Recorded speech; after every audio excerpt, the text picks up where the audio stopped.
झारखंड में बीजेपी की महिला नेता की हैवानियत आ गई सबके सामने। मानवता को शर्मसार करने वाली यह घटना है। एक महिला का दूसरे महिला के साथ इस तरह का बर्बरता का व्यवहार मानवता को शर्मसार कर देता है। बहुजन समाज पार्टी ने बीजेपी की महिला नेता को सस्पेंड करने के साथ साथ गिरफ्तार करने की मांग की थी। बहुजन समाज पार्टी के नेशनल कोऑर्डिनेटर आकाश आनंद समेत झारखंड बहुजन समाज पार्टी के प्रदेश अध्यक्ष अरुण कुमार ने भी गिरफ्तारी की मांग की थी। जी हाँ दोस्तों, मैं हूं इंजीनियर स्नेहा और आप देख रहे हैं द थिंक। जातिवाद का एक और रूप आपको झारखंड में देखने को मिला होगा। झारखंड की भारतीय जनता पार्टी की महिला नेता और राष्ट्रीय कार्यकारिणी की सदस्य सीमा पात्रा की तरफ से इस प्रकार की हैवानियत सामने आई है कि तमाम देश के जो लोग हैं वो बीजेपी को कोस रहे हैं और महिला के नाम पर किस प्रकार से कलंकित हो रही है सीमा पात्रा, आप इस वीडियो में देख सकते हैं। और किस प्रकार के आरोप इस आदिवासी महिला ने लगाए हैं वो भी आप देख सकते हैं। आपको यह बता दें कि यह जो सीमा पात्रा है ये बीजेपी की नेता है और साथ ही इसके पति माहेश्वरी पात्रा जो है वो रिटायर्ड आईएएस है। अगर इनका बैकग्राउंड अगर आप देखते हैं तो लगता है कि बहुत ही सुशिक्षित है, पढ़े लिखे हैं, लेकिन जो व्यवहार जो रहा है किसी इंसान का दूसरे इंसान के प्रति का जो व्यवहार है वो पूर्णतः हैवानियत और शैतानी पूर्ण है। और ये कह सकते हैं कि राक्षसी जो व्यवहार है वो आपको दिख सकता है। ये मैं इसलिए कह रही हूं कि जिस प्रकार सीमा पात्रा ने अपने घर में काम करने वाली मेड के साथ 8 साल तक उसके साथ जो व्यवहार किया, उसका जो उत्पीड़न किया, उसके साथ जो अत्याचार किया लगातार 8 साल तक, इस अत्याचार के बाद, इस हैवानियत के बाद भी उसे सीमा पात्रा को शर्म नहीं आ रही और उसे गिल्टी भी फील नहीं हो रहा है, आप देख सकते हैं। और ये लगातार ये जारी रहता अगर सीमा पात्रा का जो बेटा है उसका दोस्त विवेक बख्शी अगर इस घटना को नहीं देखता, इस दिल दहलाने वाली घटना को जिसने अपने आंखों से देखा, उस विवेक बख्शी के पहल के बाद ये घटना सबके सामने आई है। और सीमा पात्रा की फिर सोशल मीडिया पर उसके अरेस्टिंग की जो है मांग की गई है। एक आदिवासी महिला को 8 साल से घर पर बंदी बनाकर रखना, उसके साथ जो है अमानवीय और बर्बरतापूर्ण व्यवहार करना, उसका शोषण करना, उसे मानसिक और शारीरिक यातनाएं देना, ये तमाम चीजें एक महिला की तरफ से, एक सीमा पात्रा की तरफ से जो कि बीजेपी की नेता है और बीजेपी देश के अंदर सरकार में रहने वाली पार्टी है और बड़ी बड़ी बातें बीजेपी की तरफ से होती है देशभक्ति की, बेटी पढ़ाओ बेटी बचाओ की, और वही महिला नेता, उन्हीं की महिला नेता की तरफ से इस प्रकार की घटना मानवता को ही शर्मसार करने वाली नहीं बल्कि भारतीय जनता पार्टी की तमाम उन महिलाओं को भी शर्मसार करती है जो भारतीय जनता पार्टी के साथ काम करती है और दूसरी महिलाओं के साथ इस प्रकार से व्यवहार करती है। तो इन घटना को लेकर बहुजन समाज पार्टी ने बड़ी प्रतिक्रिया दी है। बहुजन समाज पार्टी ने सीमा पात्रा के अरेस्टिंग के लिए गिरफ्तारी की मांग की थी। आकाश आनंद जो बहुजन समाज पार्टी के नेशनल कोऑर्डिनेटर है, उनके तरफ से बड़ी मांग की गई थी कि सीमा पात्रा को अरेस्ट किया जाए। और झारखंड के अंदर जो है हेमंत सोरेन की सरकार है, झारखंड मुक्ति मोर्चा, और खुद हेमंत सोरेन जो है वो आदिवासी कम्युनिटी से आते हैं। तो एक आदिवासी महिला पर जब अत्याचार की वारदात सामने आती है, इस प्रकार की उत्पीड़न की वारदात सामने आती है, तो यहाँ पर सीमा पात्रा को गिरफ्तार किया जाता है। वही नुपुर शर्मा की अगर आप बात करें और जो भी बीजेपी के लीडर हैं उनके तरफ से जो गलतियां होती है, चाहे जो हैवानियत होती है, उस पर बीजेपी सिर्फ सस्पेंड करती है। उन्हें से पार्टी से 5 साल के लिए, 6 साल के लिए सस्पेंड करती है, लेकिन उनकी गिरफ्तारी नहीं होती। लेकिन झारखंड के अंदर बहुजन समाज के हेमंत सोरेन की सरकार है, तो ये एक फर्क आपको समझ आएगा। हेमंत सोरेन की सरकार में जो सीमा पात्रा है वो गिरफ्तार होती है। लेकिन बहुजन समाज पार्टी ने लगातार जो है सीमा पात्रा के अरेस्टिंग के लिए बात की है और मांग भी की थी। आकाश आनंद जो है वो अपने ट्विटर हैंडल से इस हैवानियत पर क्या लिखते हैं ये भी हम आपको बता दें। आकाश आनंद लिखते हैं कि हैवानियत की कोई सीमा नहीं होती। कैसा दोहरा चरित्र है ये भाजपा का कि जिस राज्य में इनकी सरकार है वहां की बेटी बचाओ बेटी पढ़ाओ की संयोजक खुद ही आदिवासी बेटी के साथ ऐसी घिनौनी हरकत करती रही। शर्म आती है ये देखकर सत्ता के नशे में ये इंसानियत भूल बैठे हैं।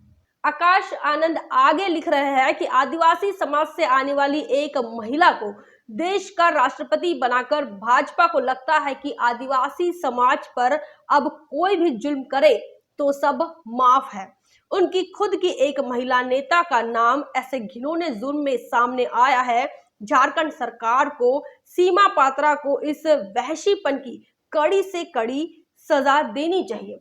बहुजन समाज पार्टी के नेशनल कोऑर्डिनेटर आकाश आनंद इन्होंने बीजेपी सरकार पर हमला बोला है। कहा है कि सिर्फ राष्ट्रपति बनाने से काम नहीं चलेगा। एक आदिवासी महिला को आप राष्ट्रपति बना देते हैं तो क्या इसका मतलब ये नहीं कि दूसरी आदिवासी महिलाओं पर आप कितने भी जुर्म करें, कितने भी जुर्म ढाए तो आदिवासी समाज ने बात नहीं करना चाहिए या फिर उफ तक नहीं करना चाहिए। ऐसी बड़ी बात बहुजन समाज पार्टी के नेशनल कोऑर्डिनेटर आकाश आनंद इन्होंने कही है। साथ ही कड़ी सजा मिलनी चाहिए, इसकी बड़ी मांग बहुजन समाज पार्टी के नेशनल कोऑर्डिनेटर इन्होंने की है। इतना ही नहीं, बहुजन समाज पार्टी के झारखंड के प्रदेश अध्यक्ष अरुण कुमार इन्होंने भी अपनी प्रतिक्रिया दी थी और मांग की थी कि इन पर कार्रवाई हो। बता दें कि अरुण कुमार लिखते हैं कि आजादी की 75 साल के बाद भी इस घटना को देखकर हैवानियत भी शर्मा जाए। देखिए झारखंड रांची में बीजेपी नेत्री सीमा पात्रा की करतूत।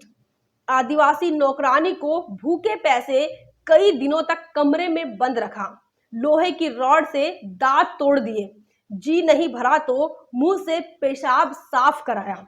और उन्होंने आगे लिखा है, इस क्रूरता को उन्होंने अपने ट्वीट के माध्यम से बताने की कोशिश की है। उन्होंने आगे लिखा है कि और शरीर में कई हिस्सों में गर्म तवे से दागा, क्रूरता की सभी हदें पार कर दी। आदिवासी महिला का इलाज रिसम में चल रहा है। इस मामले में झारखंड बीजेपी खामोश है और मौन है।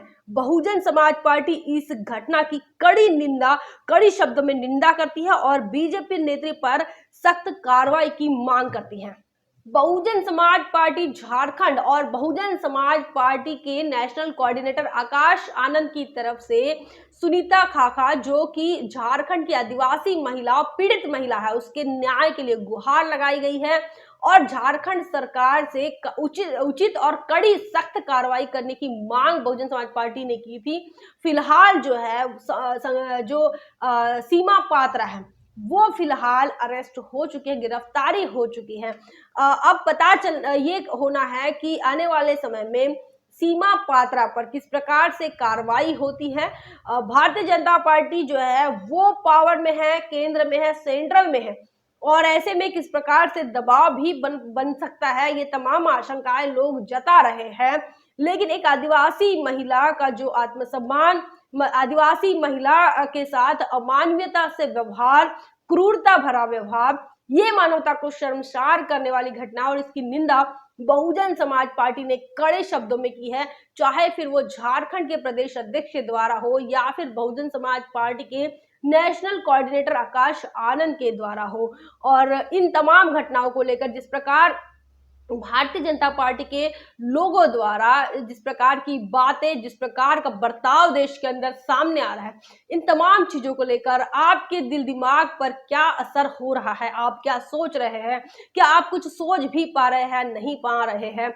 राजस्थान के अंदर दलितों के साथ उत्पीड़न होता है, उत्तर प्रदेश में दलितों के साथ उत्पीड़न होता है, हरियाणा में हो रहा है, पूरे देश के अंदर लगातार उत्पीड़न हो रहा है SC ST के साथ और कई घटनाएं महिलाओं के साथ उत्पीड़न की घटनाएं सामने आ रही हैं। लेकिन भारतीय जनता पार्टी जो है वो एडवर्टाइज करने में लगी हुई है कि हमने इतना विकास किया, इतना विकास किया, हमने इतना बजट यहाँ दिया, हमने ये योजना लाई, वो योजना लाई। तमाम चीजें खोखली नजर आ रही है जब आप जमीन पर देखते हैं। तो एससी एसटी और रिलीजियस माइनॉरिटी और ओबीसी के साथ बड़ी धोखेबाजी हो रही है। एससी एसटी जो है वो लगातार अपने सेल्फ रिस्पेक्ट के लिए लड़ाई लड़ रहे हैं। ओबीसी की भागीदारी का जो मामला है वो अभी तक पेंडिंग है। ओबीसी की जनगणना नहीं हो रही है। बात करते हैं रिलीजियस माइनॉरिटी की, तो तमाम लोगों पर जो है धार्मिक उन्माद के माध्यम से एक दबाव बनाया जा रहा है। डरे डरे सहमे सहमे इस देश के अंदर धार्मिक अल्पसंख्यक लोग रह रहे हैं, चाहे फिर वो सिख हो, चाहे फिर वो मुस्लिम हो, चाहे वो बुद्धिस्ट हो। तमाम लोगों पर एक दबाव सा बनाया जा रहा है और एक दमनकारी व्यवस्था जो है वो लगातार भारतीय जनता पार्टी की तरफ से हो रही है और इस प्रकार की घटनाएं सामने आती है। पीड़ितों के साथ जो है वो विपक्ष भी नहीं दिखाई दे रहा है। सिर्फ बहुजन समाज पार्टी पीड़ित परिवार के साथ दिखती है। विपक्ष कहीं गायब हो गया है, विपक्ष तो रहा ही नहीं है और जो सत्ता पक्ष है वो अपने घमंड में, अपने अहंकार में है और डर नहीं रहा है अब किसी कानून का, शासन प्रशासन का, न्यायपालिका का। सब लगता है कि सब हमारे कंट्रोलिंग में है और ये जो मनमानी बीजेपी की तरफ से हो रही है या हिंदू राष्ट्र की चाहत रखने वालों की तरफ से हो रही है, ये बहुजन समाज के लिए काफी खतरनाक है। और आने वाले समय में जिस प्रकार से एससी एसटी की एट्रोसिटीज हो रही हैं, इससे एससी एसटी का नुकसान होता हुआ नजर आ रहा है। वही दूसरी तरफ तो रोजगार, बेरोजगारी और महंगाई, तो तमाम चीजें जो है वो शिक्षा संस्थानों में जो धांधली हो रही है, एजुकेशन सिस्टम कोलैप्स हो रहा है, तमाम चीजें जो है वो एक तरफ पड़ी हुई है और दूसरी तरफ ये लगातार जो वारदातें आ रही हैं, उत्पीड़न की, मारपीट की, हत्याओं की, बलात्कार की, सामूहिक बलात्कार की, तमाम घटनाएं जो है वो मानवता को शर्मसार करने वाली है। लेकिन सरकार के कान पर जू नहीं रेंग रही है। आपको क्या लगता है, आप क्या सोच रहे हैं? अपनी सोच को आप कमेंट सेक्शन में जरूर बताएं। बने रहे द थिंक पर। जय भीम, जय भारत। बहुजन विचारधारा को घर घर तक पहुंचाने के लिए हमारे YouTube चैनल को सब्सक्राइब करें, लाइक करें, कमेंट करें, शेयर करें और बेल आइकन की घंटी दबाना ना भूलें।